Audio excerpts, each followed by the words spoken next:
Great. Okay, so welcome everybody. It would be lovely to see your faces if you did have a camera. That would be great. What we're going to do is we're going to pop through the answers and use chat a lot, okay, until 2:30. Then I've got to go for a quick meeting. So from 2:30 to 3, what I want you to do is talk amongst yourselves about improvements that can be made. Do you want the answers posted early, for example? Hello, Sarah. Sarah is here from Christchurch. Do you want the answers posted earlier? Yes, you do lose all the stuff if you walk away from your computer in the middle of Path Presenter.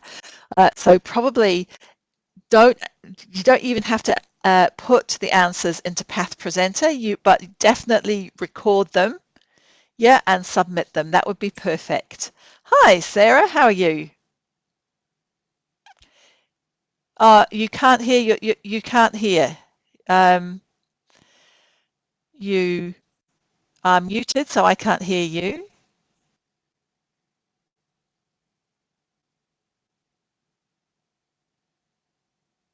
Okay, I'll just chat for a while you sort out your technical problems. Can you hear me? I can hear you. Yeah, but okay. Yeah, I can hear you. No worries. They can't hear us. So I'll just chat while you do that. All right, so for half an hour, I want you to bond as a group, okay, while I have to go to this meeting, which is about various management things. It was the only time they could meet. And then I'll come back, and then we'll work out how to improve this process. Yeah, any ideas about getting together in groups? Charlotte has seen ways that we work over the weekend because she came to the I course, you know, and has probably got some good ideas about online learning. All right, shall we just begin? Type yes if we should just begin. Yes, great. Okay, so I'm going to share my screen. I'm going to close that one and that one. Where on earth is it gone? All right, here we go. So well, there are various ways we can do this. I'm thinking that maybe we might start with, does anyone have any questions about this lactating adenoma?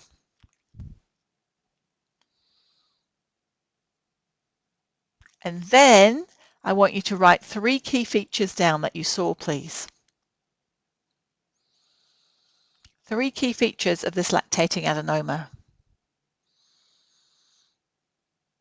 In the chat, starting now.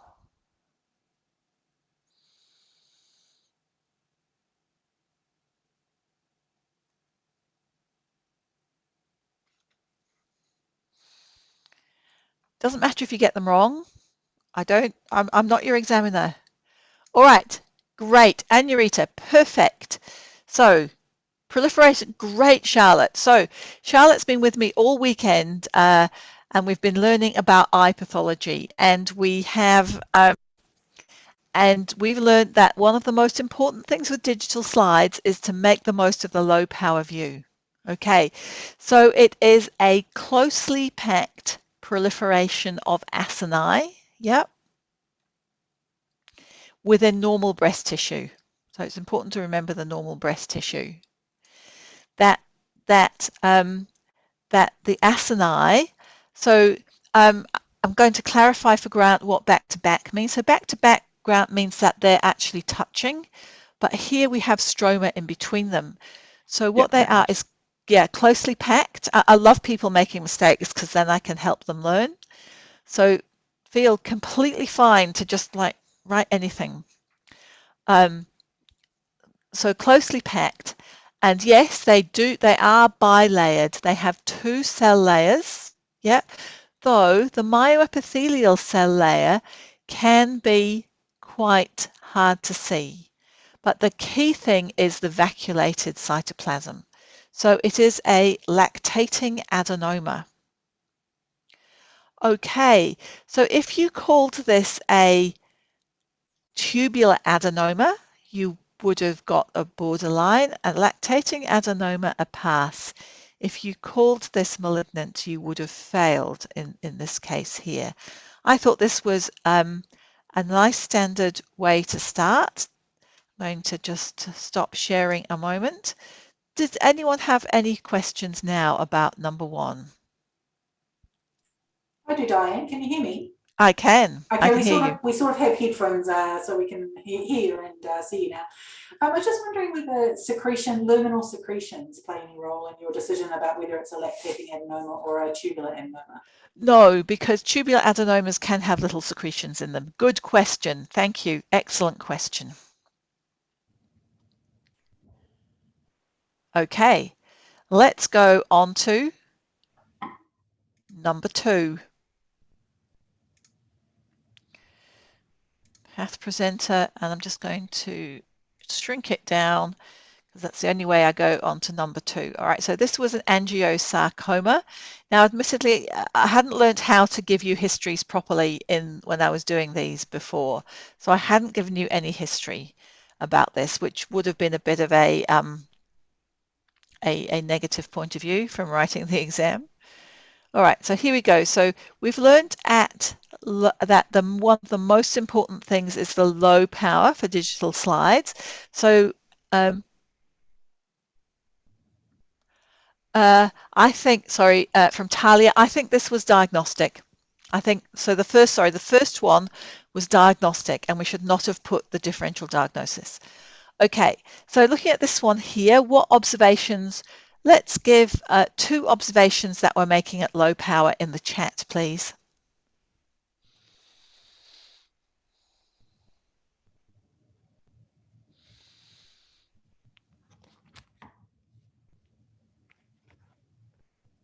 Yes, it's infiltrative, isn't it? So we can see the purpleness going into the fat here. There's hemorrhage. Yes, there is hemorrhage. Yep. Yep. Also, strangely, it's kind of ductocentric, isn't it? It's kind of got this oddly ductocentric look to them. So we go, and it's hypercellular. Yes, it is hypercellular. So we look at it, and what's the main difference? Yeah, it's infiltrative, no normal lobules, not many ducts. So what's the differential diagnosis here? What is the differential diagnosis here?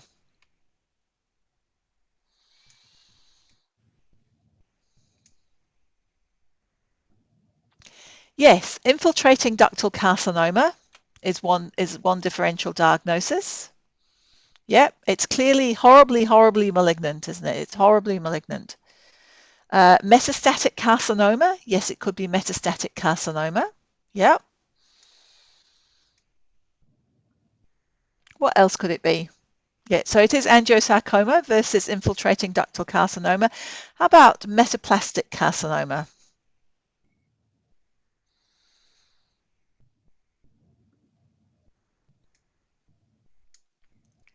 Might be, because the cells are vaguely spindly, aren't they? So it could be a high-grade metaplastic carcinoma. So how are we going to tell the difference in the exam between these things?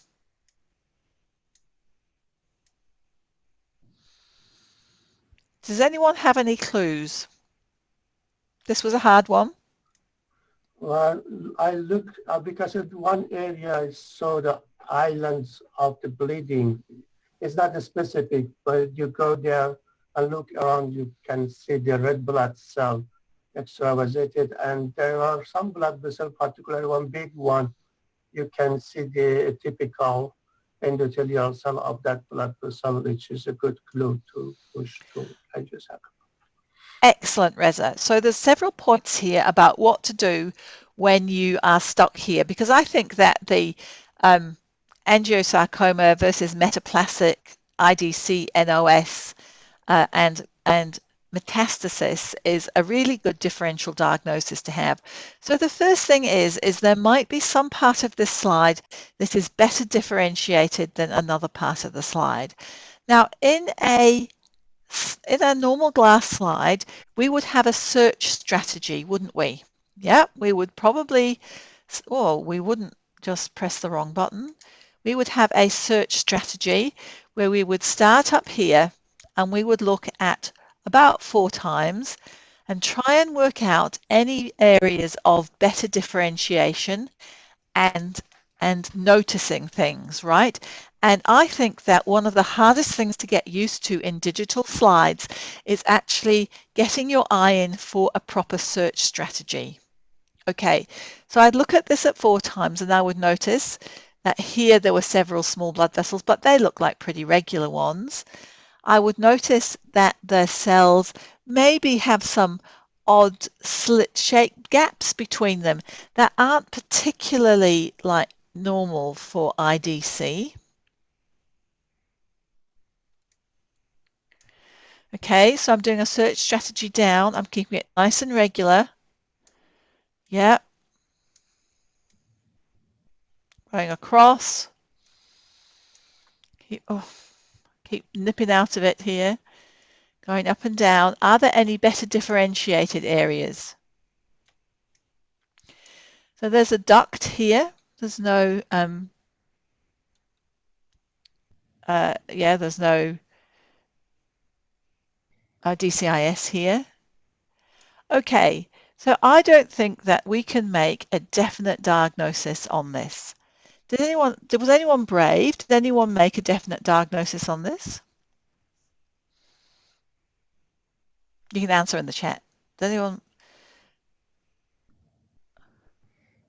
Because I'm interested in talking to you if you are about the features that you saw. So no one seems to have made a definite diagnosis on this. Oh, Reza did. I did. All right. So Reza, great. And who's C? Charlotte. Okay. Right. Yeah, Charlotte. You thought you saw areas that are vasoformative. You mean down here? Yeah, I just thought that there was some possible, like, I think it was like the slit, like crack, like sort of areas. I don't know. Like, yeah. So you could. So I might have gone to preferred diagnosis. Yeah, great. High-grade spindle malignancy favor angiosarcoma. That would probably, I would have probably written, high-grade malignancy with spindle cells, favor angiosarcoma, can't exclude metaplastic carcinoma, and I would have suggested immuno on this one. I think that would be the safe and regular answer, but there are a couple of suggestions that maybe here we aren't dealing with regular infiltrating ductal carcinoma. Do we have any more comments on that one?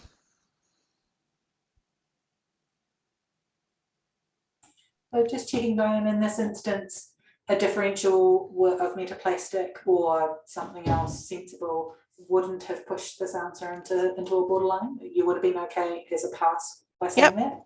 Yep. I think this is something that they were looking well, I would expect a differential diagnosis on this. That might have suggested angiosarcoma, but might have also suggested other things. I mean, really, wouldn't you do immuno? Really? I can't see you nodding, but sorry, I hope in real life, absolutely. Real life would do immuno. Real life. Okay, let's shrink it down and go to the next one.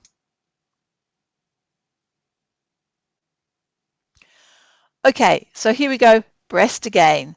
So this one was microglandular adenosis. So low power suggests that this bit's all pretty normal and the lesion is here. We go to high power.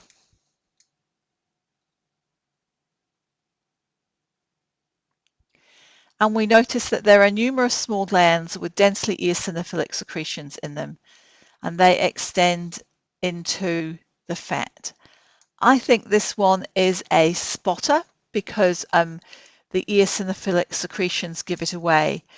But the differential diagnosis, of course, is going to be infiltrating ductal carcinoma. So once I'd seen that it was full of eosinophilic secretions, I would have gone back and then probably noticed it had a vaguely kind of lobular look to it. It kind of does, doesn't it? So sometimes they're like nearly impossible. Wouldn't have done myoepithelial stains on this because they all would have been negative, it being like a salivary derived tumor. All right. I suspect some of you would have written a differential diagnosis for this. Did anyone think that may, okay, so I'm really sensitive about outing people about getting things wrong. I mean, I'm fine with getting things wrong. I'm pretty used to it, really. Just ask my husband. So did anyone have trouble with this, and what questions do you want to ask me?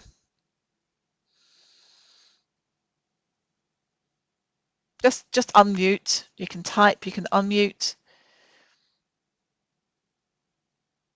I guess, Diane, the only thing would be how brave you would be to commit just to microglandular adenosis versus maybe a tubular carcinoma or something like that. But then you wouldn't expect to see the secretory bits in a tubular carcinoma, would you?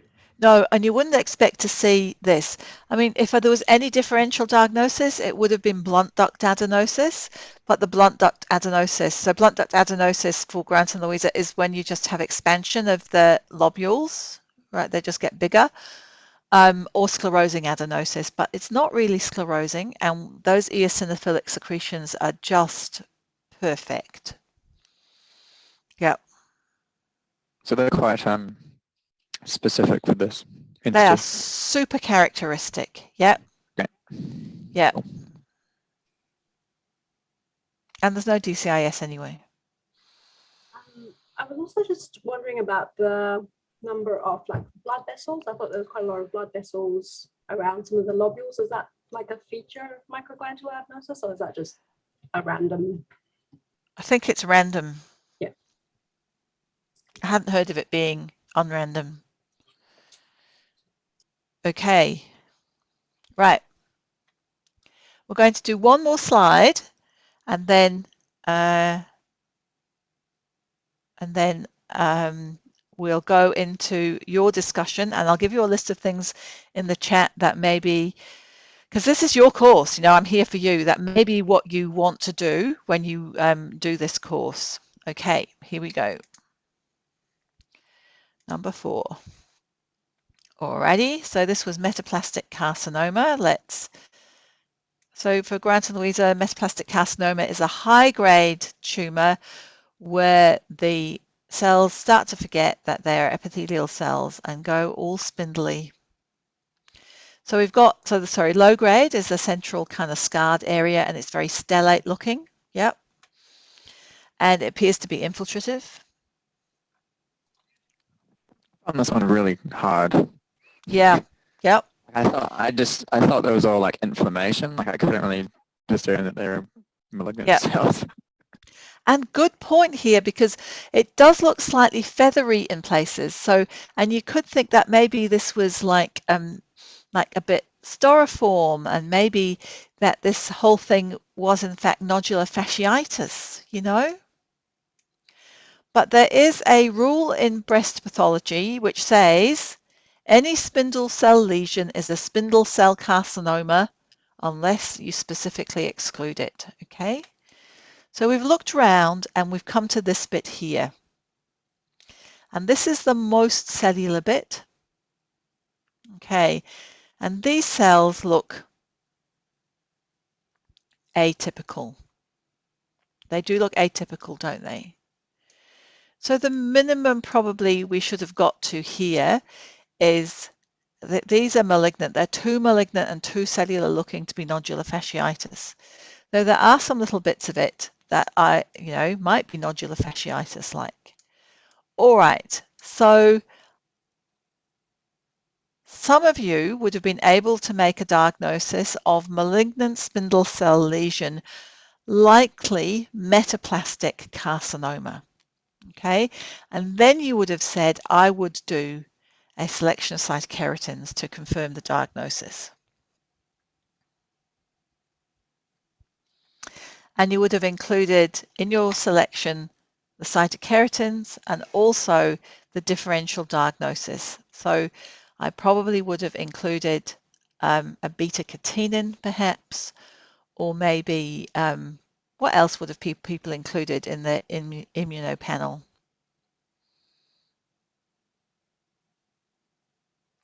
Probably a STAT6 anyway. Yeah, a STAT6. After seeing the Angiosarcoma, you might have included the CD34. Yep. That's, again, a real life question. If you put that in the exam, would you undercut your answer? No. Not if you got to malignant spindle cell lesion, prefer metaplastic carcinoma.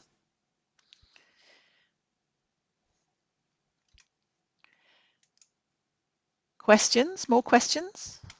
Sarah knows me well, so she's asking a ton of questions. We haven't heard from Penny. Penny, hello. Hello, can you hear me? I can hear you. Yes, it works. Sorry. Where are you from, Penny? I'm at Middlemore at the moment. Perfect. And what questions do you have? So this one, can you call it a metastatic carcinoma when you can't?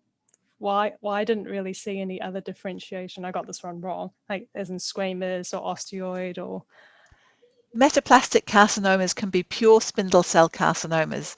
If you pop into Expert Path or anything, you'll see a classification of metaplastic carcinoma, and it includes spindle cell carcinoma. Yeah. Okay.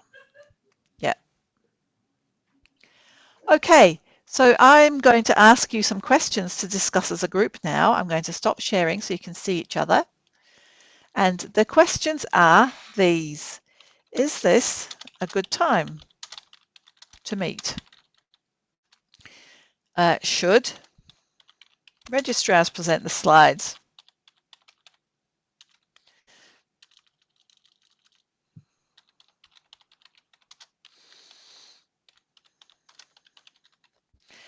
Should we do breakout so you can discuss the answers with each other?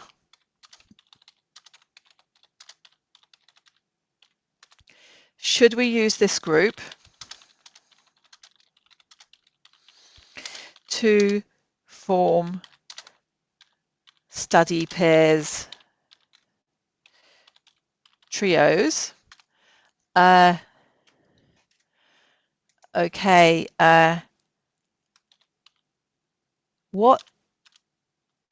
what needs to be changed?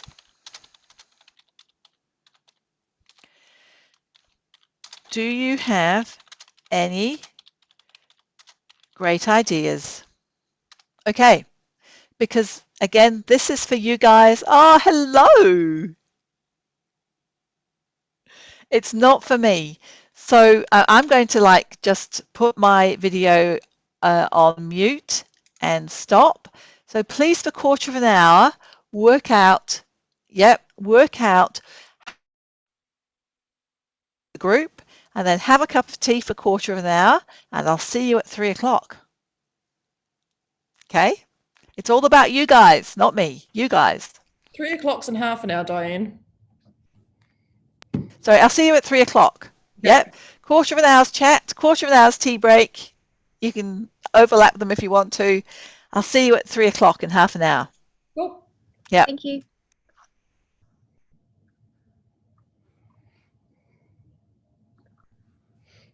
Hey Talia, Caleb is looking very cute. Hi, Roshni. He's not sure what's going on, I don't think. Yeah. Hi, Claire. Hi. Who else is around here? Anna Rita. Hi. Oh, she's taken her earphones off. Should we go through the questions? Sure. Hi, sorry, I just had the phone ring and then it stopped anyway. Oh, it's okay. So, I guess the first thing, is everyone receiving my emails okay? Yes. Yep. Good. Excellent. And I apologize. We're still, Diane is still very much trying to sort of figure this whole classroom thing out, and wasn't aware of some of the issues with the quiz in terms of losing the answers. I, for one, fell victim to that as well. I got to number 16, I think, and then decided to have a cup of tea, came back, and to my horror, all my answers had disappeared, and I was somewhat disappointed. But I guess going forward, my recommendation would be, and I think too, if you get into the habit of writing it in a Word document, then you've got something that you can then go back and write notes in as we do the discussions. because otherwise if you just have what you wrote and submitted in the quiz itself, I don't know how you can access that afterwards. I have no idea. I don't understand IT at the best of times. When you finish and submit, you can download and it give you an Excel sheet with your answers. Oh, thanks, Rez. Okay. Cool. So let's go to Diane's questions. Is this a good time to meet? I mean, the reason why we chose this time was because this is typically the time that the registrars in Wellington have their teaching time, but we understand that not all centres have this time available, which is why we pushed to have the session recorded, so that if you can't attend, then at least you've got access to the discussion at a time that suits. But is there another time during the week that might be better for you? And maybe we can rearrange things at our end as well.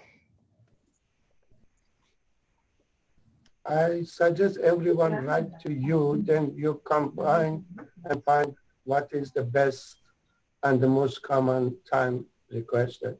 Then we can choose. From Palmerston North, at least, Tuesday afternoon is actually the best time because we don't have other meetings going on this day, and it also happens to be the one day in the week where there are actually fewer specimens to cut.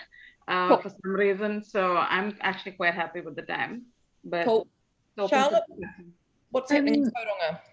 Well, I'm rotating into Middlemore next week, and I've asked with the roster and everything, so they shouldn't be rostering me for cut. So most times I should be able to do it. So yeah, cool. Happy, like, yeah. Cool.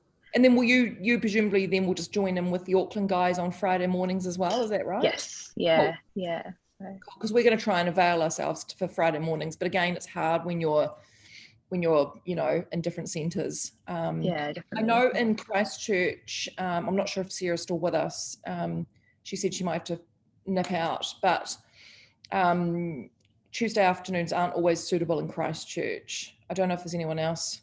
Yeah, so Waikato Tuesday afternoons can be a bit of an issue, but so Friday afternoons usually good for us, but we can make Tuesdays work as well. So it might, because yeah, just one, like, yeah, we can make it work.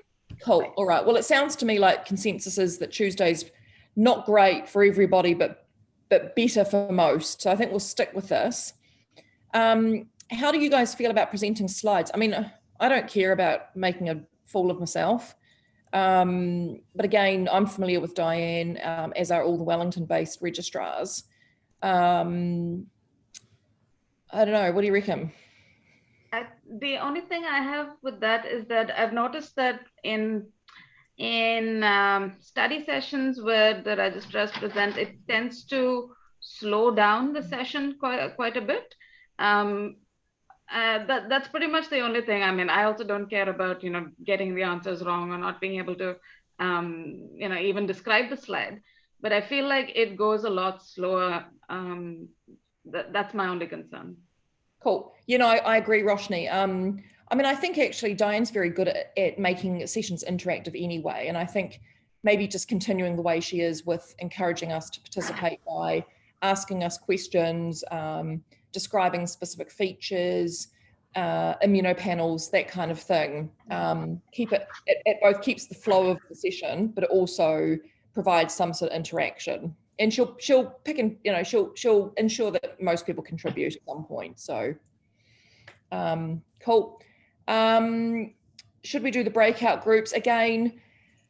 We could probably integrate it at times, but again, it probably just slows a lot of things down. So maybe we'll put that on the back burner for now, and just maybe for the next few sessions, see how we go for time. Once again, yeah, I think it's more of a time-related issue. If we're discussing 20 slides, then going into breakout groups may slow it down a bit. But you know, maybe for a couple of the slides which have features that are not necessarily spotters but require some discussion, maybe breakout rooms could work for a few of them, but being conscious of time, yes.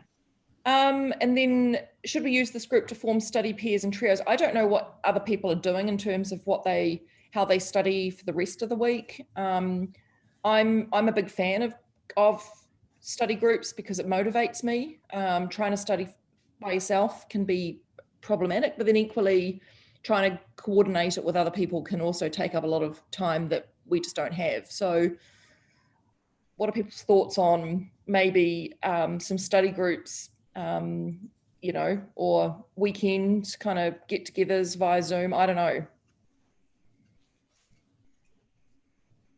I think Charlotte and I we've got an Auckland one.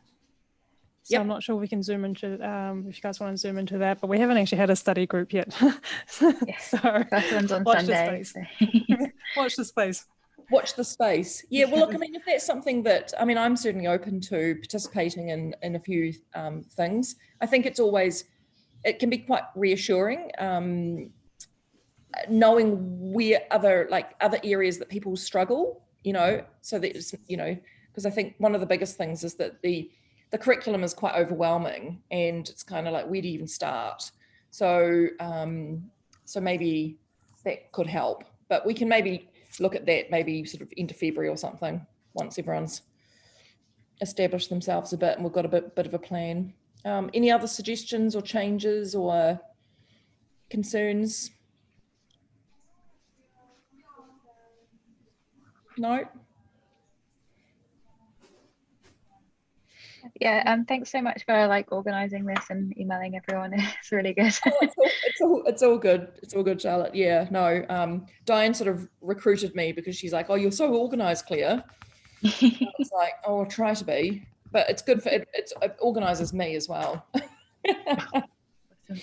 and makes you do stuff. And I think, you know, with the change in format this year to digital, you know, hopefully they'll be nice and give entities that are more recognizable, that are more spot diagnoses, that don't require the big discussions, which is more typical of a part 2 slide exam. So, but you just don't know what the college do. I mean, I find those talks on the weekends that Tristan gives, some of those entities are so out there. I'm just like, I'm not even gonna confuse myself with some of that stuff. It's like ridiculous.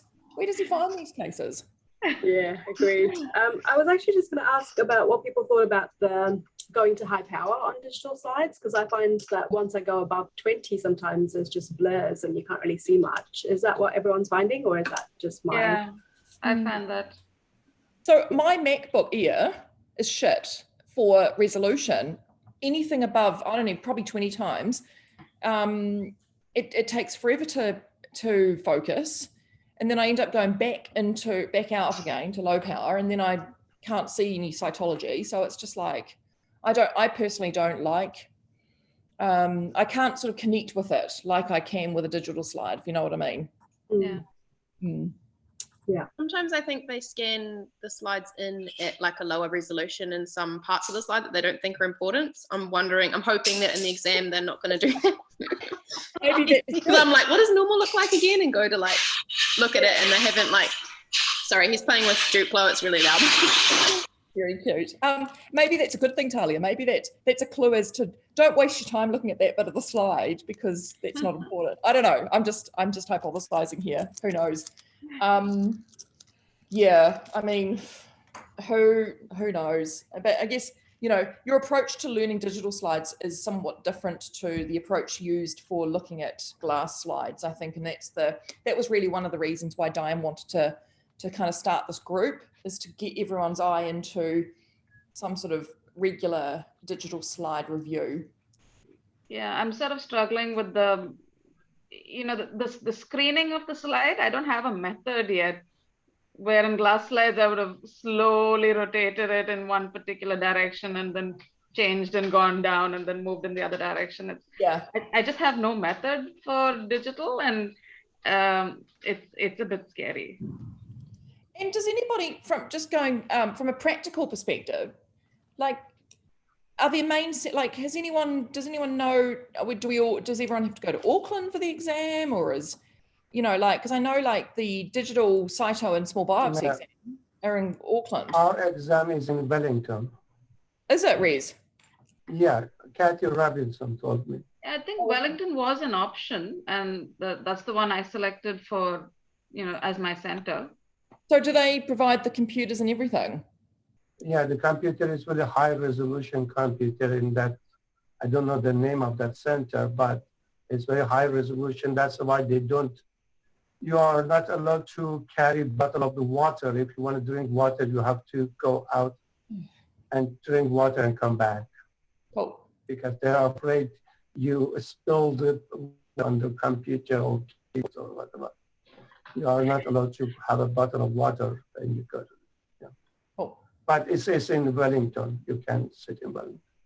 Oh, is it the whole of New Zealand has to sit in Wellington, or is it like there's a centre? No. Of course, there's in Auckland as well. Oh, but I cool. know Wellington because the college idea is people has the right to sleep on their bed the night before the exam.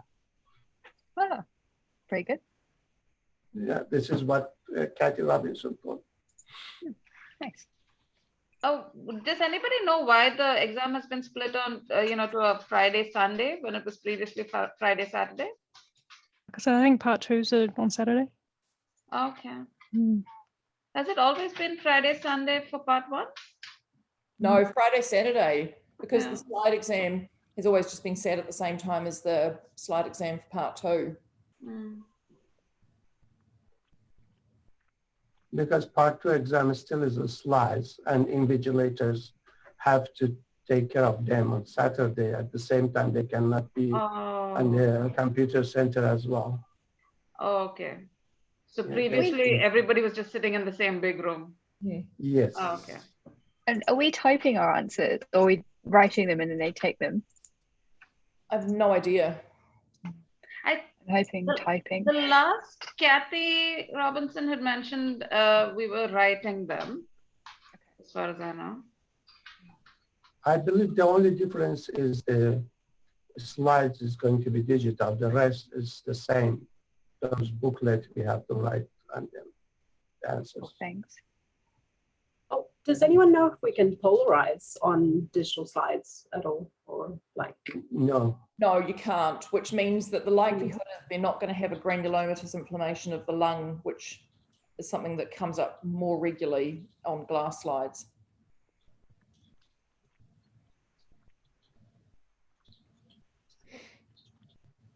Yeah, there's certain limitations to digital, which work in the candidate's favor, I think.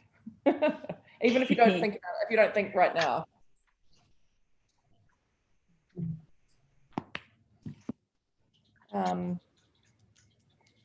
Yeah.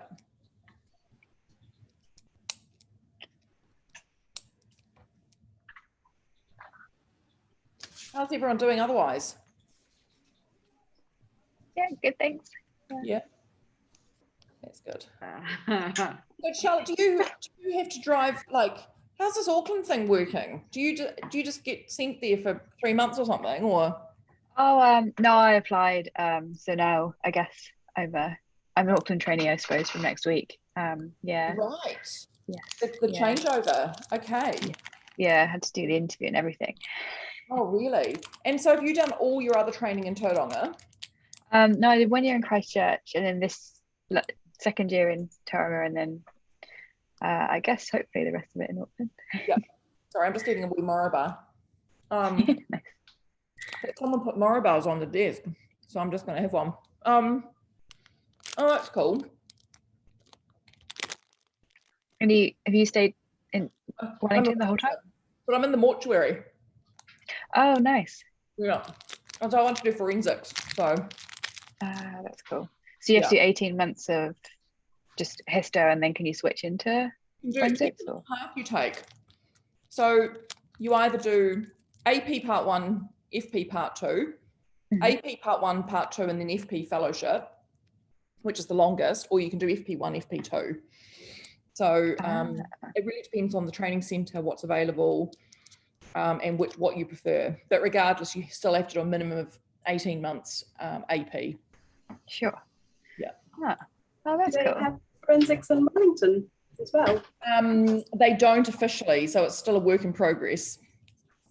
Yeah, so my time doesn't count for anything at the moment, which is unfortunate, but that's okay.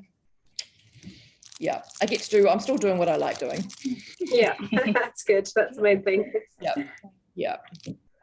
Yeah, hopefully they can sort it out and then It would be good. retrospectively maybe count the time. Yeah, I mean, it's just crazy. Like there's a global shortage of pathologists, and forensic pathology is no different. And yet there are so few training opportunities across Australasia in forensics. It's just nuts, you know. But there aren't many forensic pathologists either, unfortunately. So, yeah, never mind. I like being different. I like doing something that's niche. That's good. Yeah, I think forensics is quite cool. So, yeah, I hope they work it out for you. Yeah. You'll get to chance, you'll swing through the mortuary, will you, Charlotte, in Auckland? Yeah, I think so. I think I don't know if you have to request it or, but yeah, I think it's just part of the normal run, isn't it? That they just expect. Yeah, I'm hoping to do it because I quite like. I've done haven't done any, but like I've gone in assisted in a few, and I really like them. I think they're really cool. But yeah, I just don't like the idea of the legal work that you have to do. Like I wouldn't want to go up in court and have people ask me questions. yeah, they can be quite intimidating, but it's actually a very small part of the job, especially. Depends on the jurisdiction. I mean, fortunately, we don't have many suspicious deaths in this country that require pathologists' testimony in court. Overseas, like America and that, like the forensic pathologist that works in Wellington, she's American trained, and she has got a huge amount of court experience, whereas you'll find the opposite is true in New Zealand. Many pathologists. Is that Judy? Judy Mellon, yeah. I read her book. Oh, have you? Working Stiff? Yeah, she's one cool lady. It's cool. Yeah, no, she's got such a wealth of knowledge. It's awesome. It's great to work with her. Yeah. Oh, that's awesome. Oh, that's so cool you work with her. Yeah. Oh, that's very cool. Yeah. Sorry, Diane had to pop out for a brief meeting, but she shouldn't be long. I would hope so. Yeah. How did you find that breast quiz? I thought it was hard. Yeah, I thought it was quite hard as well. Yeah, some of them were a bit like, oh, this could be anything. And then it's like, how do you then write an answer that makes you sound like you know what you're talking about without sounding too vague? You know? When you guys enter your answers for these quizzes, are you doing it like you would an exam? No, I've just wrote the answers on it. Because at the very top, it just said diagnosis, key features, or if you're not sure, give the differential diagnosis. So I was literally just putting in 1 or 2 lines at most, but I wasn't sure how everybody else was doing it. It depends, Roshni, I think, on how much time you've got and what you want to get out of these sessions. If you want to do the quiz and pretend you're doing an exam every time, then it's a great opportunity to get into the habit of practicing writing exam answers. Yeah. But if you literally are sitting there on a Sunday night and you've got 2 hours max to get through the 20 slides, and you've got no other time to invest in it, then just writing some answers down. I think just giving it an attempt is better than nothing. Yeah. But really it's up to you as to how much detail you want to put in. I don't know if Diane's going to go through every single person's answers for every quiz and scrutinize it. It's more really for your own benefit. Okay. And also to see what would be expected of you in an answer, and what sort of traps you might fall into if you wrote the answer in a particular way versus, what a better approach might be.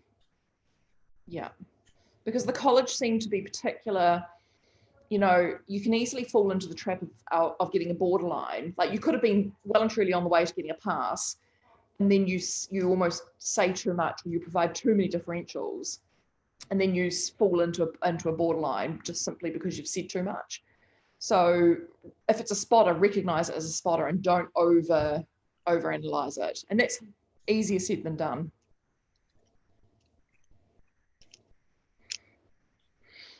Yeah.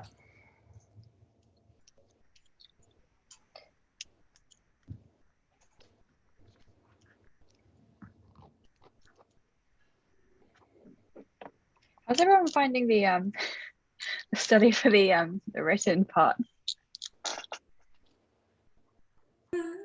study for the written. Yeah. That's what I was going to say.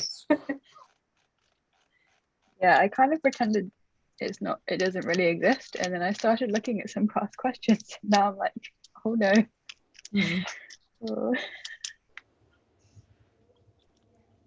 Yeah, I think Kathy said something about doing the modules on, you know, the different modules that we have to do for the college anyway. Like a lot of the quality control and those kind of ones could be helpful for the written, I think she was saying. So I think I've already done mine, but I might just go over it again. Yeah, not sure. Oh yeah. Cool. Cool. I think I did all those modules during lockdown, and now I can't remember any of them. Yeah, same. Yeah. And it's an easy, like if they're easy marks, if one of those questions comes up, as long as you use the right terminology, you know, they're easy marks. It's just a bit hideous to study, you know, but the concepts are straightforward usually. And I think there's always a cut-up question. So as long as you're familiar with cut-up and an approach to cut-up that again is logical, it's systematic, then that's fine.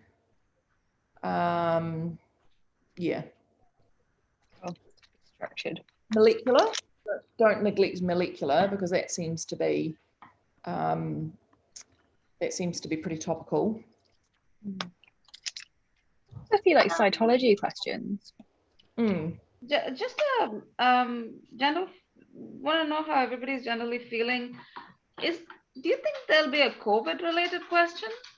Like, given that it's an evolving disease, is it, and this information and misinformation out there, would asking us COVID related questions be fair, or are we expected to already know how to like diagnose COVID lung by now? What is the feeling? Because in Australia, they obviously see much more than we do.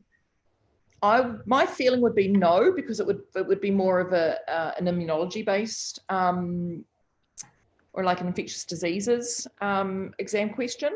That being said, like diffuse alveolar damage in the lung could be a reasonable slide. I saw one question where they asked about PPE and someone who had like I think they get alluded to TB or something. I don't know, something. Again, maybe they could work it into like a PPE, like health and safety question. Yeah. I mean, it might form the basis of a question, but I don't think they'd ask too many specific COVID things. For example, about the spike proteins and, you know, that kind of stuff. That would be too much. That would be too horrible. Yeah, I attended Yardsticks this year, and there was not a single COVID, nobody even talked about it apart from, you know, what is expected of us at the time of the exam, you know, like wearing masks and those kind of things, but nothing to do with the actual, you know, testing of our COVID related knowledge. Yeah, my guess would be it wouldn't come up. Hopefully not. Yeah.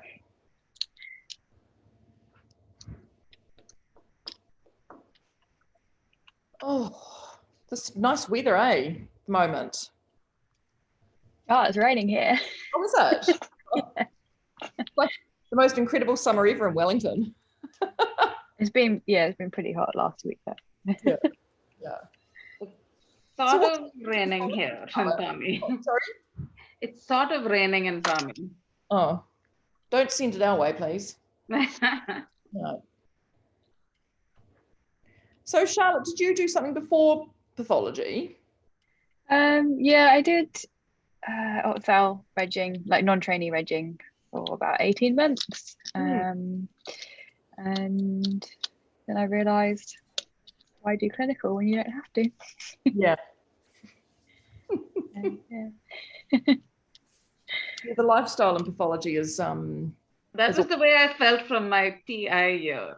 Like, why would anybody do this? It's so traumatic. Yeah. Yeah, Did you do anything before? I don't know how people can do night shifts, eh? Like med-regging, you know? Yeah. And they're still doing night shifts as an advanced trainee. Like, what's that about? No, it's too exhausting. It's like, oh, get a life. So then you only have like one sort of exam. So that would be nice as well. There's pros and cons, I suppose. But then I couldn't do shift work and study for exams. I don't understand how surgeons do it. Like, yeah. I don't know how they do it either. Crazy. Yeah. Never Did you mind. do anything before PATH? Oh God! So, well, like before medicine, I did a PhD, and then after that, I did law and worked as a patent attorney. So, Oh wow! That's why I've got a keen interest in forensics, because of my legal background as well. Oh, nice. But in medicine, no, went straight through. Basically, did a bit of dabbled in ED for a bit, and loved ED. I just didn't like the antisocial hours. Yeah, they're horrible. Yeah. Oh, cool. Yeah. Awesome. How are you all? Thanks. Shall I give you a quick summary of the discussion that we had? Yeah, that would be really great. Yeah, and because I'm glad you've made notes, because it's up to me and you to operationalize them. Yeah. So essentially, the consensus was this is a pretty good time to meet. It suits most people. It won't suit everybody, but given that it's a recorded session, that we can work around that. Should registrars present slides? We thought that registrar interaction and participation is good, but not for every slide, as it slows things down considerably. So I think for the time being, at least continue as we are, with you making it as interactive as possible by asking us questions about maybe some histologic features, immunopanels, differentials, and then we'll see how we go. Similarly with the breakout sessions, yes, they're good. If there are some cases where more discussion might be warranted, but not for every case. Especially the spotters, we should be able to recognize it's a spotter and just move on. Should we use this group to form study pairs or trios? Probably yes, but not right now. Leave it a month and then see how people are going. And so that's still a probable work in progress. And what things need to change. There wasn't really much at this point, but that people will just liaise with me or you directly, and if they've got some suggestions or input. Any really good ideas that we could implement? Don't think so. I don't think anyone came up with anything. I think it's We're all okay, and everyone's had a cup of tea and is back. Yeah, we're just a chat. That's good. That's good that you all had a chance for a chat. I'm just going to quickly grab my drink bottle, Diane. Give me 2 seconds. Yep.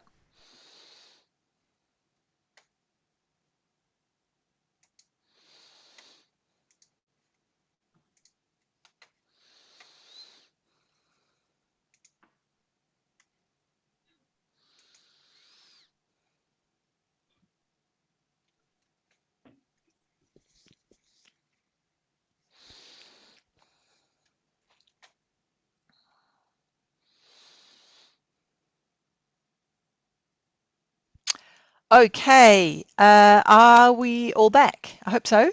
Yes. Everyone's got their mic off and their things off. I think anyone that is coming back will be back. Yeah. Back. Okay. Right. Okay. Good. All right. So this one here, now question 5 was gynecomastia. Gynecomastia, it was easy if I told you this was male breast. You can get gynecomastia in female breasts. I think this is pretty much a spotter where we're in the fibrotic phase of gynecomastia. There's a little bit of hyperplasia around the remaining ducts. I don't think there is a differential diagnosis for this. Was this okay for everybody? Type yes if this was okay, and no if you'd like some further information. Can I have some more information, Diane? I didn't get this. Okay, so the difference between male and female breasts is mostly in the amount of lobular tissue. So here at low power, we can see the ducts. Yeah, but there's none of those little like little acini broccoli things in between. Yep. So gynecomastia starts out as a kind of inflammatory and loose stuff that's happening through here with lots of duct hyperplasia, and then it looks like these bits here, like loose, and then it goes into a densely fibrotic kind of densely fibrotic stroma. So one of the things that is the trigger for me is when I see breasts with densely fibrotic stroma, I go, oh, is it gynecomastia? Is it diabetic mastopathy? Or is it PASH, pseudoangiomatous stromal hyperplasia? Or is it just fibrocystic disease? And the reason gynecomastia is first is that usually you go, where are the lobules? So we kind of have a differential diagnosis of fibrotic breast, and off we go. Cool. Yeah, that's relatively straightforward. Are the ducts like shaped oddly? I thought they were sort of like weirdly. They are a bit odd, Weird, aren't they? they're They're just kind of atypical shape, crinkly, yeah. and they've got like slightly hyperplastic cells around them as well. You know, Yep, sweet. They are slightly funny looking. Yep. And I'll smash it next time. interestingly, there is a bit of PASH in the stroma, which is often a finding associated. This is pseudoangiomatous stromal hyperplasia. There's little slit-like spaces that is often associated with gynecomastia as well. But step one is no lobules, and usually if there's no lobules, you can go for it. Cool, thanks. Thanks for asking a question. Diane, am I mistaken or not? Within the glands themselves, the little tufts of epithelium that go into the lumen, is that another giveaway? Yeah, so the little, so the hyperplasia is like this, quite often this little odd tufty micropapillary hyperplasia. That is right. Yeah, it is a finding that's often seen. Yeah.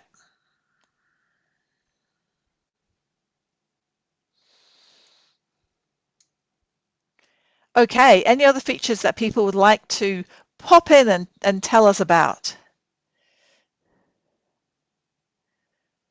No.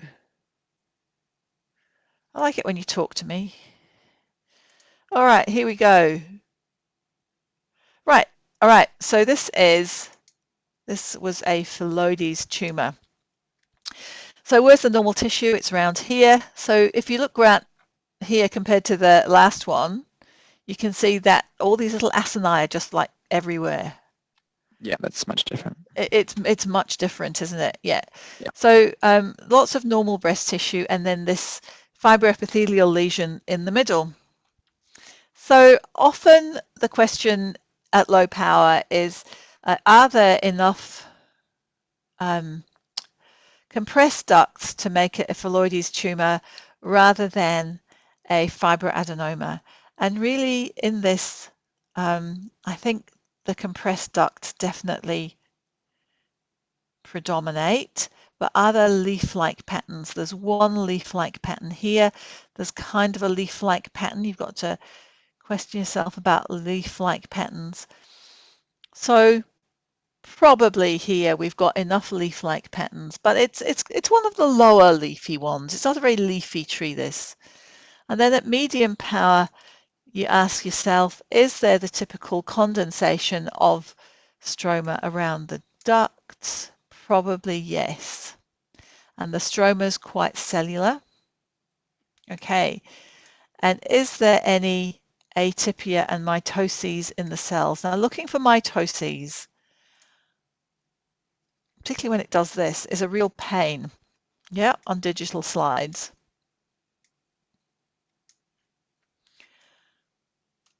So yeah, there's not many mitoses, and really there's no atypia, is there? Not a lot of atypia. It's cellular with no atypia. Could this be a fibroadenoma? If this was a fibroadenoma, it would be a juvenile fibroadenoma, and I think it probably just has a bit too much stroma and a bit too many leaves. How many would have called this a benign Philodes? I called it a benign Philodes, and I did want to ask what pushed it into a borderline. I wasn't so. I would have called it a benign phylloides too. The answer in the answers for this was borderline phylloides, and I would have called it benign as well. So everybody who wrote benign, you agree with me. If there's now a move to move it into low grade and high grade, so I think that borderline and benign are going to come together. No one can accurately say whether it's benign or borderline, I think, but I would have called this benign actually myself. Did anyone call it borderline and would like to tell me, just demute and unmute and tell me why they thought it was borderline? Just because of the focal infiltration into the fat. Doesn't a focally infiltrative margin make it borderline? I don't know. Should we look up? I've heard that as well. Pathology out. That's in the WHO. It's in the WHO. See, I'm learning things too. This often happens on these things I run. All right. So if it was focally infiltrative into the fat, like around here, this would push it into borderline. That was my understanding, but yeah. Do you want, so I was going to say, shall we go and look up expert path or somewhere? Right. We're going to have a web search now. Right. A web search where people are going to try and find the criteria for borderline versus benign phylloides so that we can all learn. I'm going to look in expert path. All right, I'm going to stop sharing while I do this. Right, everybody look it up.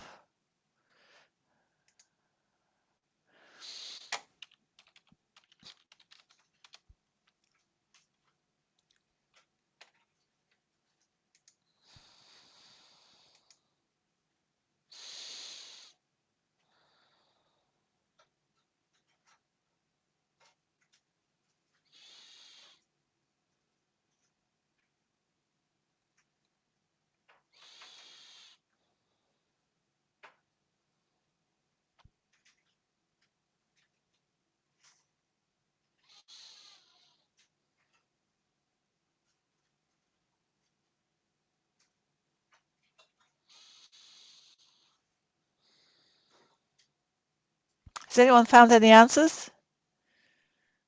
Yeah, it says on path outlines if it's focally infiltrative at the border, then it's borderline.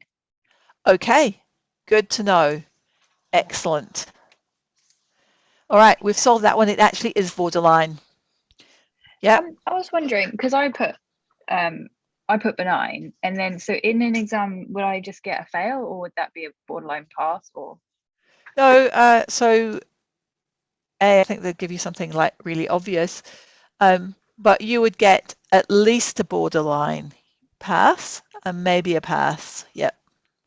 But Diane, I put cellular fibroadenoma because I wasn't convinced by the leaf-like structure. Okay, but we do have the, yeah, I'm going to argue the fat infiltration now, which you don't get with fibroadenoma. No, fair enough. Isn't that a good pivot on my part, who didn't actually notice it very well and didn't know about it? I think the leaves are enough, and I think the condensation is enough. Cool. Yeah. Even though we didn't do mitoses. Even though there's no mitoses, so that made me call it benign, but the fat infiltration trumps it, it appears. Thank you for everyone who knows about fat infiltration. I had another question. I don't know.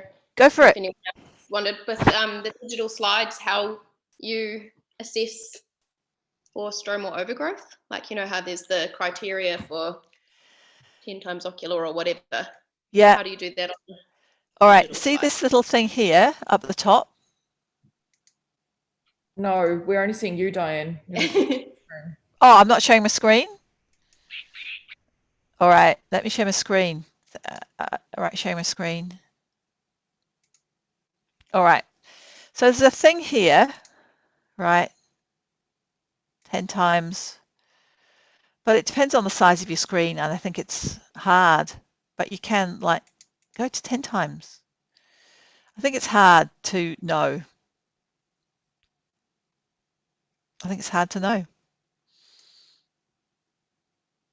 I think that's about a 10 times view, and it's telling me it's a 4 times view. Hi, Diane. Do you know what program they're going to be using for the exam? Is it They're going to be using the one that the college uses. okay? They're all going to be run out of that. But I think basically think of the QAP organising the exam. All right. Yep. But that's a good question to ask, so we get an answer from the college. Diane, as a local, someone who's running the local exams, has there been any discussion about possibly going back to glass slides this year because of COVID and our possible inability to travel? I've heard nothing. Okay, so as far as you're aware, it's absolutely digital this year. Yep. Okay, thanks. All right. Okay, so this one, isn't it lovely? So I reckon we can make the diagnosis at this level here. All right. So I'm going to count to 5, and I want you to tell me if there's any differential diagnoses at all you'd like to write down. Ready? 1, 2, 3, 4, go. No. Yep. All right. We have some people who think there might be a differential diagnosis for this one. So this is an adenoma of the nipple. At least I think it is. Did I write that? Yeah, nipple adenoma. Yep. So differential diagnoses. So if you've written a differential diagnosis, what might it be?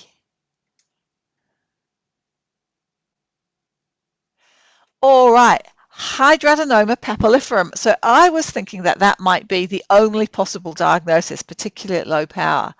Very good. How do we distinguish this versus hydradenoma papilliferum apart from it being at the nipple? Right. Okay. I want the crowd to answer this. What's the difference between this and hydradenoma papilliferum? Does it have anything to do with if it connects to the epidermis? Or lack of connection? I don't know. What do people think? This is a discussion point. I really don't know. I might have to. I mean, if this was in the vulva, if someone said vulva, I'd go hydradenoma papilliferum without looking at it twice. What's the difference? Let's Google it. What's the difference between this and hydradenoma papilliferum? I don't think the hydradenomas connect. But doesn't that nipple adenoma?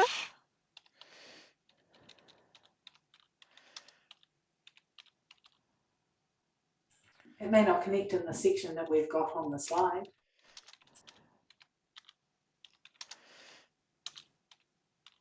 So the hydradenoma papilliferum does arise from that. All right. Okay. Right. So here I'm saying often misinterpreted as as hydradenoma papilliferum.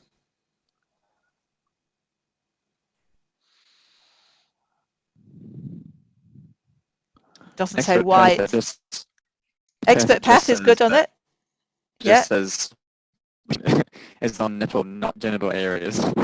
Histology is similar, so like it's just a where. So it's a positional thing potentially. Yeah. There we go. One less entity to learn. You now know that hydradenoma papilliferum looks about the same. Any more comments? No? Good. Alrighty, let's do the next one.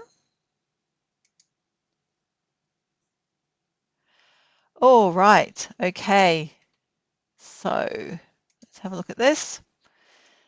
It's a circumscribed nodule at low power with a capsule, has a vaguely kind of nodular arrangement inside. I start wondering about things like lymph nodes or encapsulated papillary carcinomas because it's encapsulated. Okay, at low power. At higher power, I go higher and I notice that it does appear to have a papillary pattern. What was the diagnosis? I forgot to look. Oh, an adenomyoepithelioma. Okay. This is, look, if there's one weak spot in my diagnosing, it's adenomyoepithelioma. Okay. It is my blind spot. I never remember them. So I need help with adenomyoepitheliomas. I can see that they are composed of little groups of pale cells, but I want you to help me in the chat. In the chat, please teach me how I can remember about adenomyoepitheliomas. What are the key features, please? Type in the chat for me. That'll tell me how I can recognize them.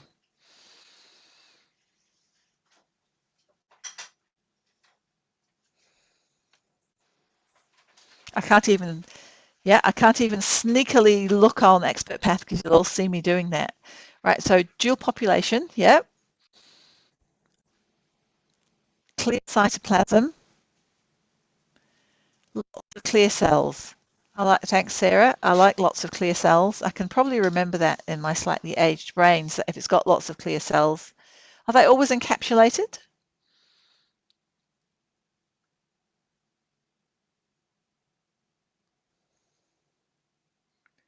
Are they always circumscribed? Well circumscribed, yep. So as soon as I see a well circumscribed nodule with a load of clear cells in it, I should think adenomyoepithelioma. And there's the adeno bit and the myoepithelioma bit. Has anyone else got some real top tips for me?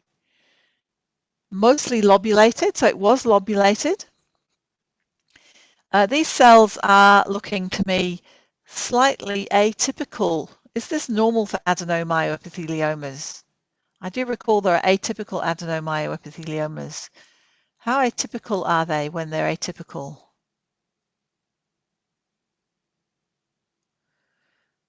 We're allowed to look things up. We don't know. So a circumscribed lobulated proliferation composed of tubular and clear myoepithelial cells. Would that be a fair description? Yep, yep. So I've just got to remember the clear cells. Good. Wait till we get onto subjects I know absolutely nothing about. All right, so this was meant to be invasive lobular carcinoma alveolar type. And clearly normal fat, lesion is down here. Just having mouse problems. It's infiltrative, isn't it? It's infiltrative. So we're dealing with an infiltrative lesion.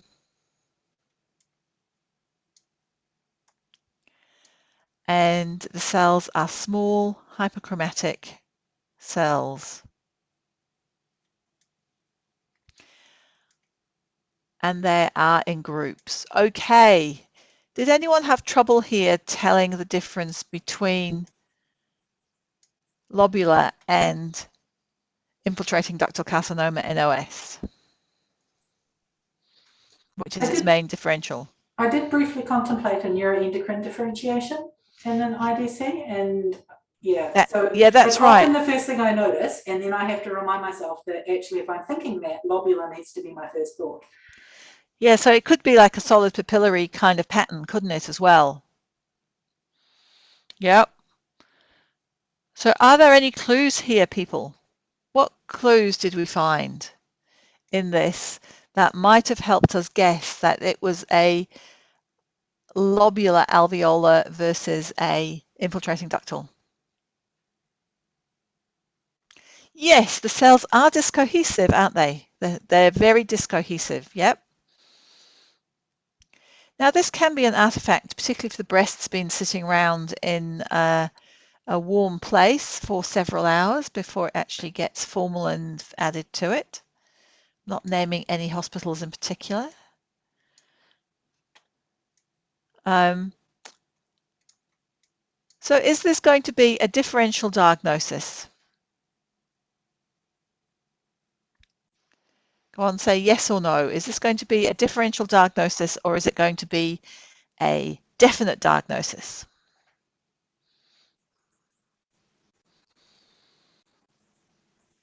going to be a differential diagnosis, isn't it? I mean, I'd be all over this with ECAD hearing. Gosh. So the differential diagnosis here is between alveolar, lobular, and infiltrating ductal carcinoma, NOS. And we prefer that maybe it's discohesive, so it might be lobular. So what we do then is look for other clues. There is no DCIS around. Is there some LCIS? Yeah, there is, right? So there's an LCIS here. So it is the same cells here are occupying these ducts in a pagetoid fashion where we have preservation of the luminal cells and we have these lobular cells just kind of expanding the duct. So that might add to our thoughts about whether it was lobular or ductal. And this finding is the most important finding to me for preferring lobular over ductal, because the cell discohesiveness could be just because it's sat around for a bit. Okay, and there's some more of it up here. So I think this is looking more typically like lobular, isn't it? So I think the answer here is always remember alveolar lobular carcinoma and to look around elsewhere for clues, right? Don't panic, don't go straight for that differential diagnosis of immuno. Have a little look around.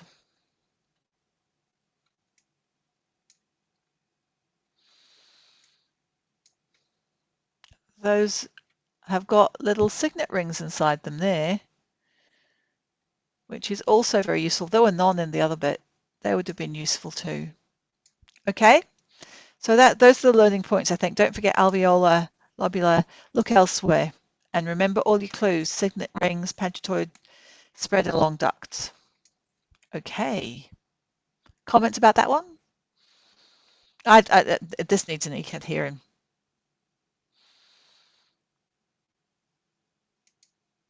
Okay, 10.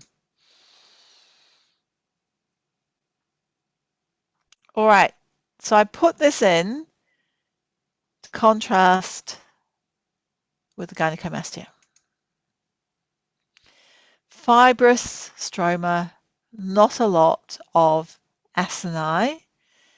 Differential diagnosis, gynecomastia, diabetic mastopathy, fibrocystic change, and PASH. Okay, so here we go.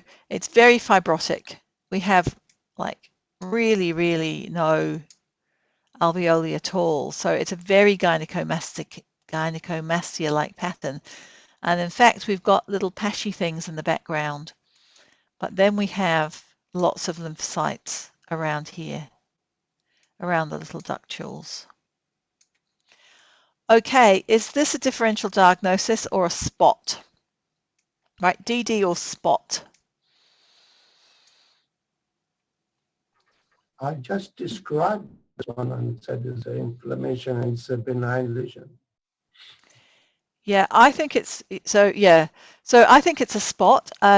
Let's revise the features. Let's help each other and revise the features of diabetic mastopathy. Yeah, or lymphocytic mastopathy. What else is there here apart from the inflammation around the ducts that tells you it's diabetic mastopathy? Keloid-like fibrosis, yes. I didn't see a lot of the epithelioid myofibroblasts in this one. Good point. So I wondered, could we talk about this? I often find hematoma pops up as a differential for this in gynecomastia, and you know, because you can have a lobule pore hematoma. Yeah. I'm just trying to find them. Okay, so pashy stroma is often seen. Again, it's just like a non-specific reactive feature. They're very, hang on, is that one? Would you call that one, Sarah? It's just resolving. Is that an epithelioid fibroblast? Well, it's one. I thought that there were a few, but they weren't particularly striking in this one. No. So I think a lymphocytic mastopathy would have been fine. I think diabetic mastopathy would also have been fine. Keloid-like, there are some, well, it's not very glassy, but it's certainly pink, isn't it? Like stroma, it's particularly dense. Did anyone find really good keloid bits? I could point at this and argue keloid, but it's not very big and very glassy. We had better keloid-like areas earlier, actually, in the spindle cell, in the spindle cell metaplastic carcinoma. Okay. So I think as long as you'd called it something benign that involved periductal lymphocytes or diabetic mastopathy, you would have been right. Okay. Next.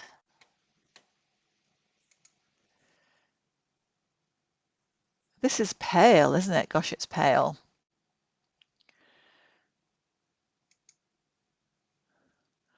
So the only other thing that I find even worse than adenomyoepithelioma is this diagnosis. All right, so it's spindle cells in the breast. So, and it looks low grade. What's the differential diagnosis of this? Low grade spindle cell lesion in the breast. Let's have a go at it.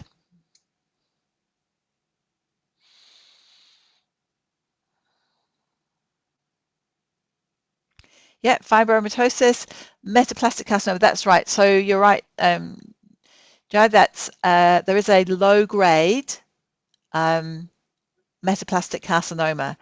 Nodular fasciitis. It doesn't quite have the featheriness and inflammation. Good thought. Probably not. Myofibroblastoma, query solitary fibrous tumor, and myofibroblastoma. So this was a myofibroblastoma. And I think that the differential diagnosis of low-grade metaplastic spindle cell carcinoma, myofibroblastoma, fibromatosis, and nodular fasciitis, I'd put slightly further down, but I would definitely do the stains, for fibromatosis. It doesn't quite have that spready outlook, but I would definitely do those stains. Yeah, okay, so what immuno are we going to do? We're going to do some immuno now. I'm going to suggest immuno.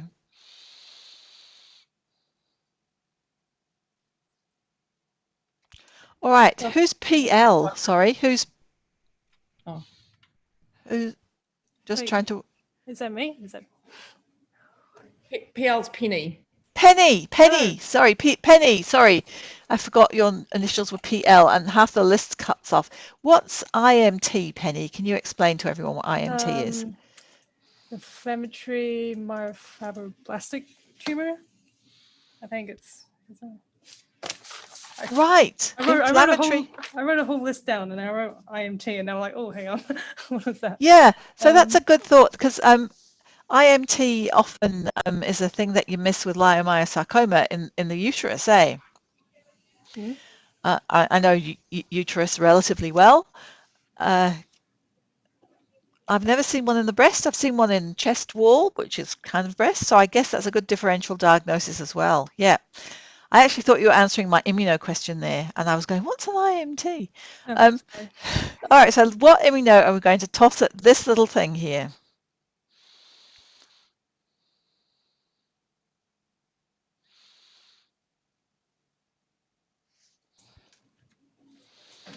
Just write down whatever we're going to see.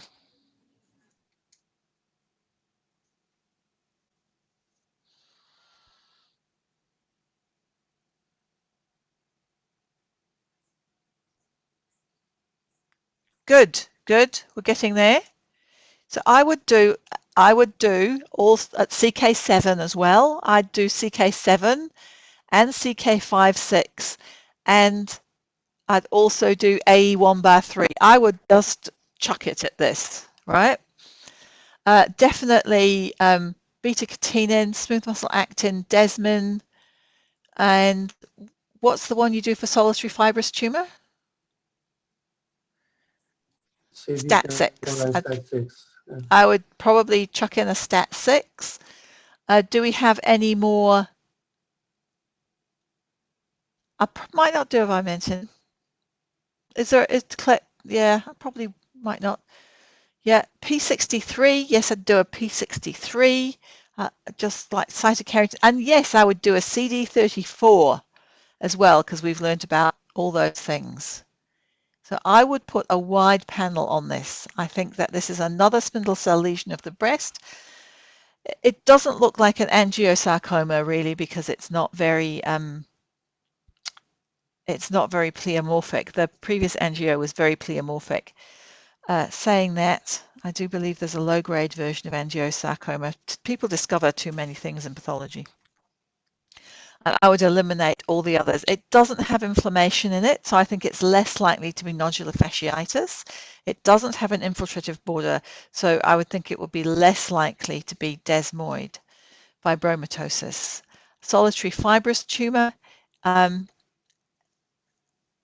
It doesn't quite have the right pattern, I think. What do you think, Anna-Rita? What do you think about solitary fibrous tumor? What do you think the pattern's like? Some bits of it, do you think? Possibly, but like the vessels are not like, you don't really have those sort of staghorn vessels. You don't. I think that. morphologically, yeah, that's lower down as well, isn't it? Yeah, so we're left with low grade. So we're left with myofibroma, low grade metaplastic, low grade angiosarcoma, but definitely a differential diagnosis one. Any more comments on this one? Oh, I've got some more messages through. Myofibroblastoma can be CD34 positive too. I think you're right, Sarah. I think you're right. So maybe we need CD31. Yeah, but hopefully we're going to get smooth muscle and stuff positive as well in this. So we'd expect, if it was a myofibroblastoma, what would we expect to be positive? Let's type in what we'd expect to be positive.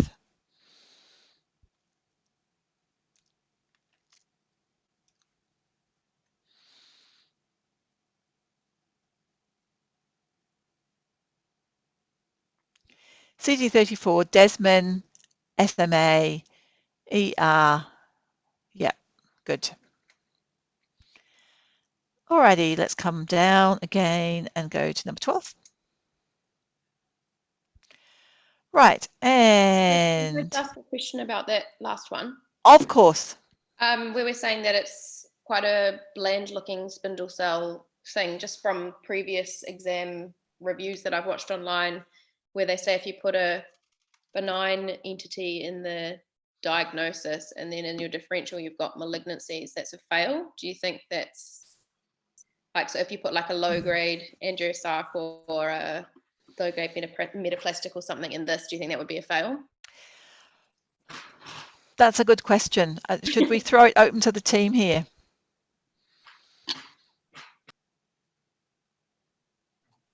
That's correct.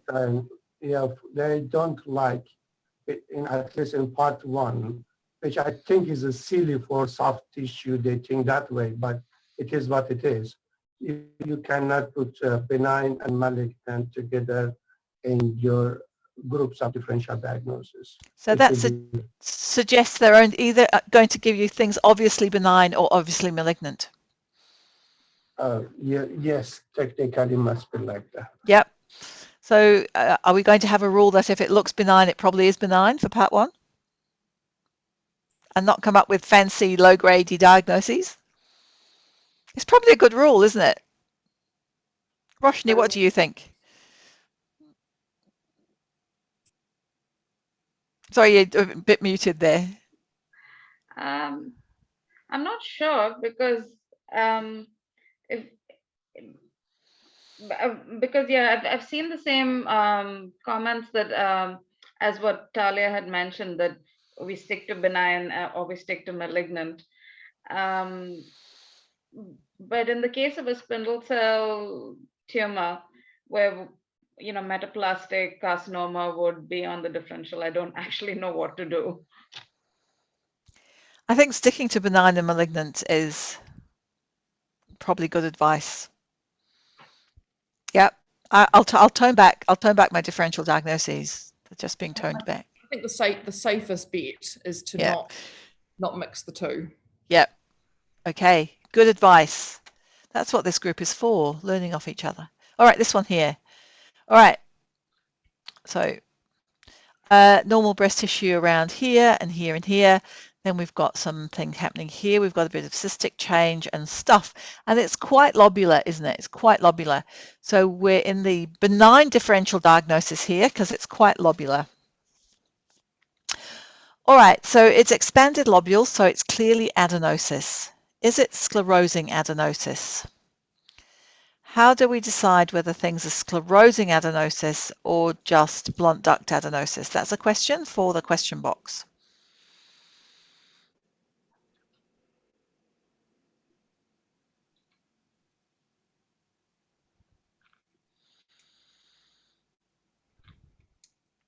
I look at the surrounding stroma, says Claire, which is sclerosed. It is indeed sclerosed. Does anyone else have any suggestions? I think in sclerosing adenosis, the size of those glands from the center to periphery will increase. Yes, they are organized like that. And I agree. Yes, there is distortion of the lobules and there is compression of the ducts, and all those are there. So I think we can call this a spot sclerosing adenosis, can't we? Yep. Yep.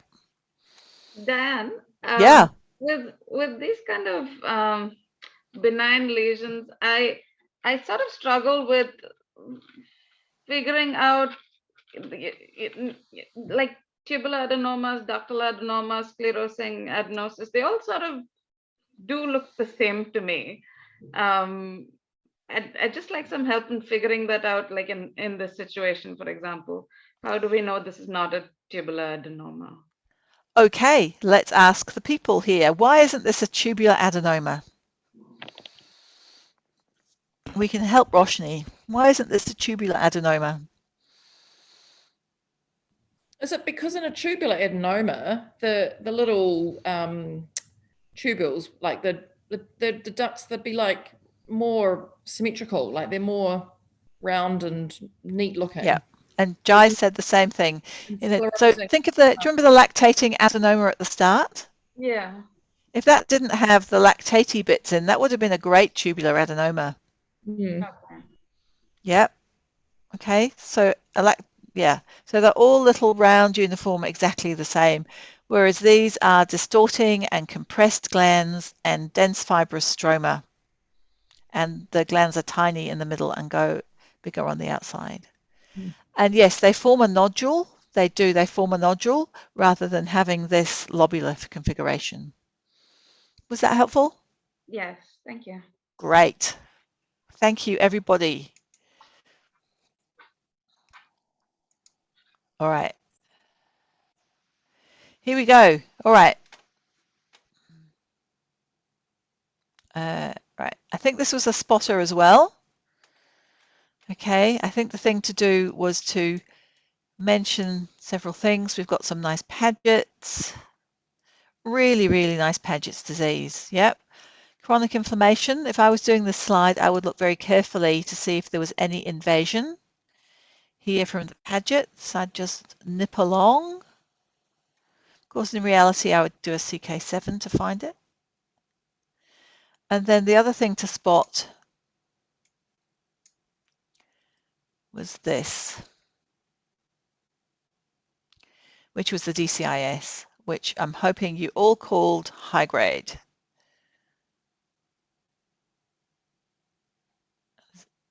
Even a bit of necrosis. High grade DCIS with necrosis in the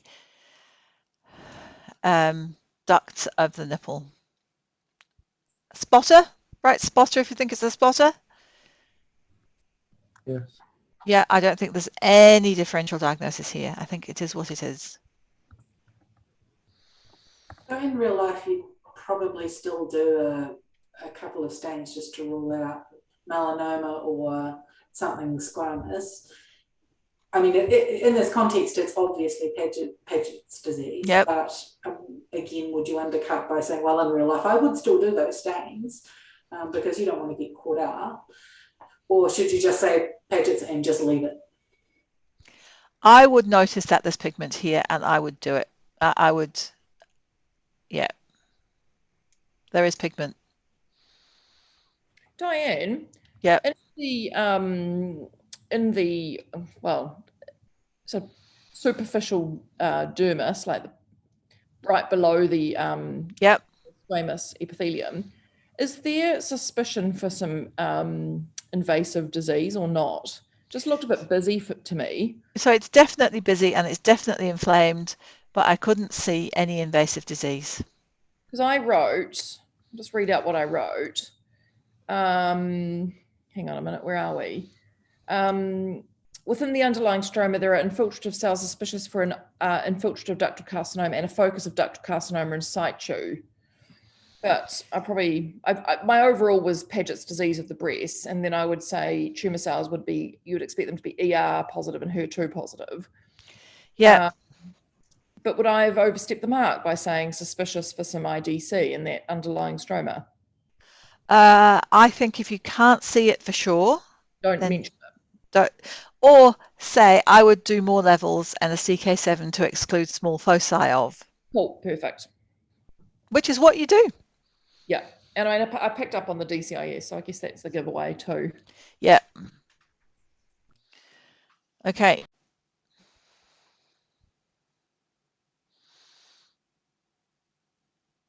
Where are we? So yes, I would definitely do a CK7 on this. I probably wouldn't do melanoma stains or anything if the CK7 was positive.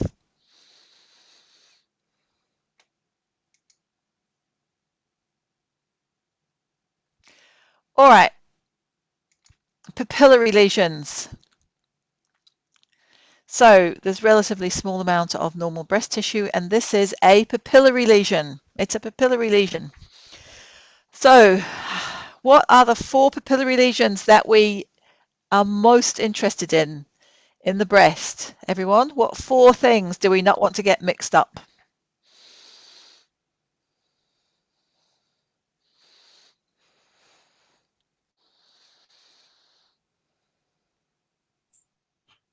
A papilloma. Oh, sorry. Look, someone's already, Talia's already answered. There you go. Thanks, Talia. Right. So yeah, yeah, good. An intraductal papilloma, papillary DCIS, encapsulated papillary, solid papillary carcinoma. Yep. And either of those with invasion. Okay, right. So let's have a look at this. So the difference between intraductal papilloma and papillary DCIS is what, team? What's the difference between the first 2 that we can look for? Presence or absence of myoepithelial cells within the lesion. Yes, that's right. Fibrovascular myoepithelial cells. Now it's going. We would do a stain on this, wouldn't we? We would definitely do a myoepithelial cell stain. Are there any here that we can see? No. So I convinced myself that there were, and I don't know how I did that, but I could convince myself there was some around the edge here. Yeah, which I agree. But then I also convinced myself that within the lesion, there were certain areas that I would be, oh yeah, possibly. It's got some nice low-grade DCIS patterns here actually as well. Yeah. Cool. So yes, that's going to be hard, isn't it, when we're not used to looking at them? I hope the slides are better quality than these. All right, so it's at least papillary DCIS. It's not an encapsulated papillary carcinoma because we could see myoepithelial cells around the outside, and we don't appear to have any invasion. So it's hopefully, yep, and a papillary DCIS. Was everyone okay with that analysis? Does anyone have further questions? These papillary lesions are little devils. The problem is it's so case specific. You know, those concepts are okay, but you know, put a different one in front of me and I might jump to a different conclusion. Yeah. Yeah, I think just knowing the criteria really well is helpful. I think I've got a couple more coming up. You can always just show the examiner that you know what you're talking about by just writing that a comment along the lines of the location of the myepithelial cells, so that and how you would test for that. So, you know, Yep. This would be one example of where you could probably put either a papilloma or papillary DCIS in the in your list of differentials, but then discuss how you'd figure that out. Maybe That's what that's what I did. I just listed all of them and now I'd work them out. But I don't know if that's just like, I don't think I'd probably. I think you could probably rule out solid papillary carcinoma, and you can certainly rule out encapsulated. So, but be between the other two. Yeah, and it's too atypical for just an intraductal papilloma. They're unlikely, I think, to give you an atypical papilloma where it's half one thing and half the other. Okay. Let's hope all right. Is clear enough to identify or not the myepithelial cell. So looking at this one, can you see like the vague similarity to the microglandular adenosis we had before, where you're just getting these little ducts spattered through the background? That's my low power impression. Just getting these little ducts spattered through the background. My children are big now, but they used to do paintings like this, you know, just. All right, and then we go closer. And we recognize the very typical cribriform pattern. So what other things are helpful here that telling us that this is in fact a adenoid cystic carcinoma and not a cribriform carcinoma infiltrating ductal? What helps us tell the difference between those two differential diagnoses?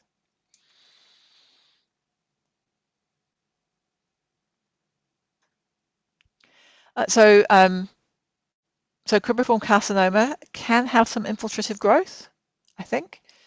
Two types of lumina, clear and eosinophilic. Yes, great. Dual population and basement membrane material. Yes, well done. Anything else? So I think these little double ducts are really characteristic, as well as the cribriform pattern. And yes, we have the eosinophilic secretions and the pale secretions, which are helpful. Yep. Anything else? Where exactly do you look for the basement membrane material? Is it around the whole island, or is it around individual ducts? Or I just wasn't clear on where that sort of eosinophilic basement material is supposed to sit. Yeah, so it's poorly formed in this one, and it can be around the outside, or it can be kind of like them folded into it, I think, in that trabeculary kind of way. Pale eosinophilic.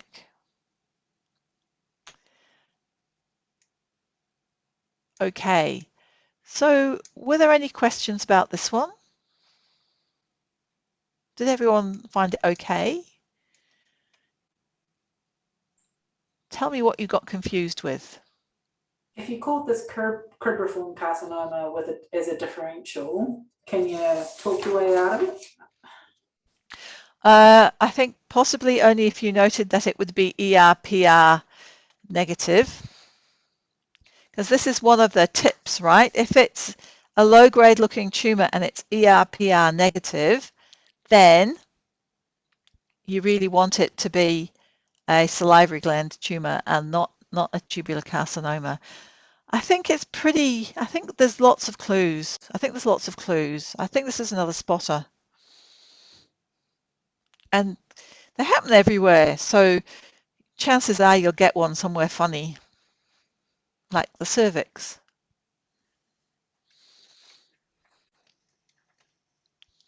Right, we're nearly running out of steam here, so here we go. Let's try and lively our way through these. Number 16. Right, invasive carcinoma with osteoclast giant cells. Who'd not heard of this before? Yep, several people have not heard of it. You have now. It's just one of those things, eh? Sometimes you get invasive ductal carcinoma with osteoclast giant cells. I don't know why you get this particular diagnosis. Did anyone make a benign diagnosis on this?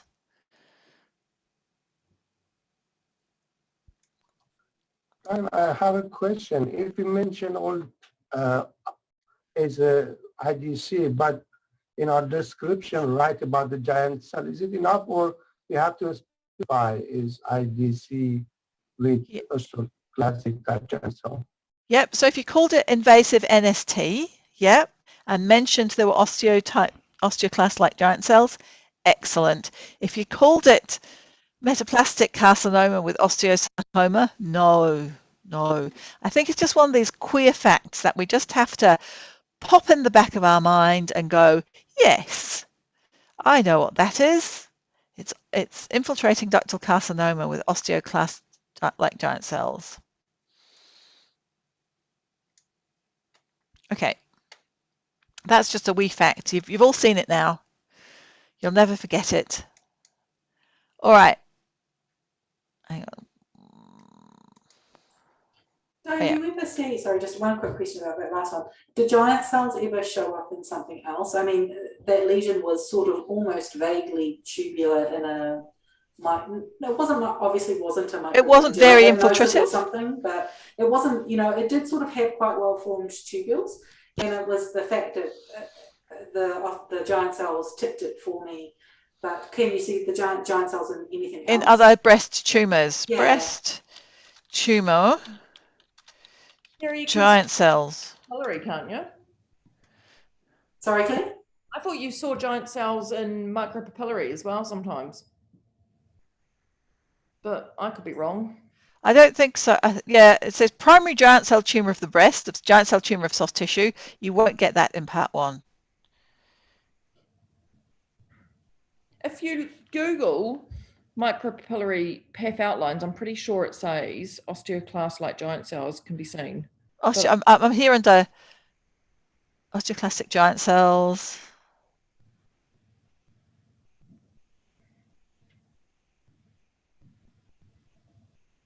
The histiocytes, which is why it's yeah. Yeah, papillary. You want to path outlines papillary carcinoma? Micropapillary. Micropapillary.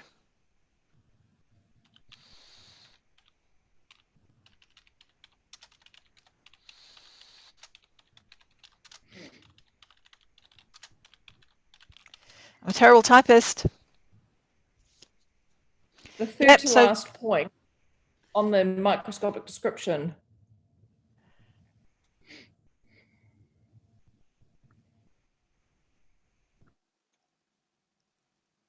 Oh yeah, there we go. Uncommon variant feature. Well, I've never. This is why I come to these to learn. Okay, so you can find it in papillary, but yes. So if you call it NST with giant cells, absolutely fine. Yep. And now we've learned about that one too. Okay, this one here. All right, so I think even at low power, this one kind of looks like a pleomorphic adenoma.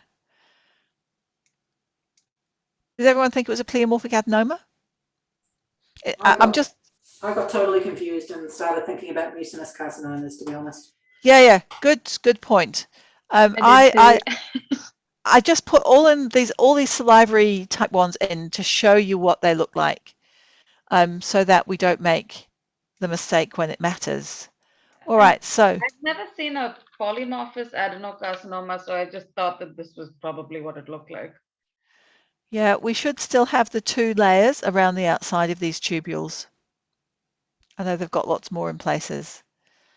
All right, so this is another trick of a benign lesion not to mix up with a malignant lesion. But when you know the diagnosis, you kind of go, oh, yeah, maybe there are stellate cells through the mucin. And well, I got completely sidetracked by all the pools of blood and called it an angiosarcoma. Okay. All right. So pleomorphic adenoma is another classic one that the college likes to put in odd places, like the skin and the breast and the vulva. Okay. So I was being slightly tricksy here. Okay, here we go. A classic solid papillary carcinoma. All right, it's got this alveolar pattern that we saw earlier in the alveolar variant of lobular carcinoma. And we suspected it when, what was the other case we saw that had this vaguely neuroendocrine look? It was that one, wasn't it? Yeah. Okay, so who likes neuroendocrine tumors? Yep. Who else likes neuroendocrine tumors? They're just great. They're so pretty. They just have such a lovely regular growth. Okay, so I want you to write down the features that make this a solid papillary variant of infiltrating ductal carcinoma. What features are there at low power? Was that with low power? What are the low power features that give this away? I've given you one of them, and that is the alveolar pattern. Back-to-back papillary fronds. Trying to find one. Yep, here's some. All right, so here's some back-to-back papillary fronds. These are the little vessels at the center of the papillae. I like to think that they once were normal papillae, but now they've all grown together in a sheet. Yeah, nodular growth and pushing border. Yeah, well-circumscribed lobules with fibroblastic pushing border, that's right. So you can get these in association with infiltrating ductal carcinoma NOS, in which case the prognosis reverts to it. So typically at low power, why do I love this for a neuroendocrine look? What's the neuroendocrine look that we're seeing here? People go, it's got a neuroendocrine look. What is this neuroendocrine look thing? So nested, and these cells here, what are they doing? They're streaming. So it's got a streaming look to it in areas, and that's a very neuroendocrine look. So about a third of these will stain positive neuroendocrine cells. It means stains. It means nothing. They're not neuroendocrine tumors. They just have that pattern and stain a bit like that, but they aren't carcinoids or anything else neuroendocrine. Okay. I think this one is a good one to spot because it's got an absolutely classic pattern. We're nearly there. This is the biggest quiz I put together. All right, this one here. Right. So the most important thing is to determine that this is in fact benign. Right, so those of you who were looking at the sclerosing adenosis before, is this sclerosing adenosis or is this ordinary blunt duct adenosis?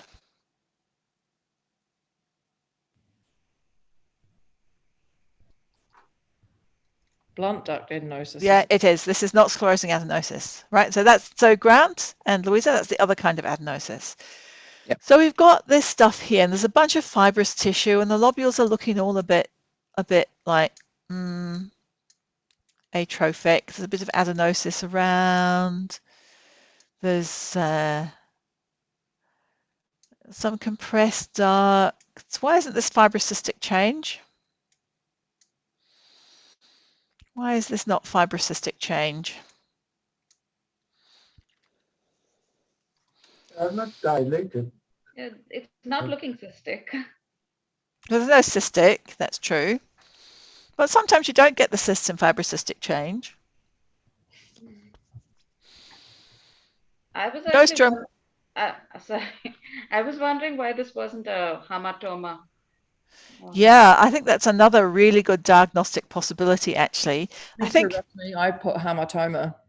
I think by the central sort of scar and the stellate architecture that you would typically see. Yeah, it's got vaguely stellate architecture. I think a hamartoma you would not be penalized, really. It's got a vaguely stellate look. What does it lack? It lacks the proper central elastosis, doesn't it? That's what's missing here. Yep. And it's got fat in odd places.